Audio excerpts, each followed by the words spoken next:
அஸ்ஸலாமு அலைக்கும் வரஹ்மத்துல்லாஹி வபரகாத்துஹு. தினமும் ஒரு துஆ.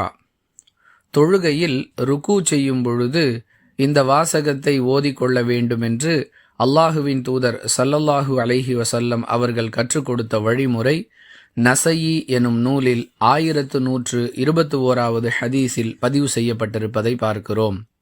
ஒருவர் தொழுகையில் ருக்கு செய்யும் பொழுது சுபஹான ரப்பியல் அதீம் என்று ஓதிக்கொள்ள வேண்டும்.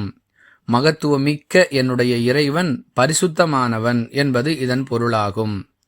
அன்பிற்குரியவர்களே, இதை தவிர வேறு வாசகங்களும் இடம்பெற்றிருக்கின்றன.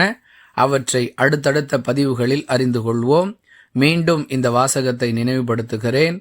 சுபஹான ரப்பியல் அதீம், சுபஹான ரப்பியல் அதீம், சுபஹான ரப்பியல் அதீம். இதை ருக்குவில் ஓதுவது நபி வழியாகும். வாஹிரு தஅவானா அனில் ஹம்துலில்லாஹி ரப்பில் ஆலமீன். அஸ்ஸலாமு அலைக்கும் வரஹ்மத்துல்லாஹி வபரகாத்துஹு.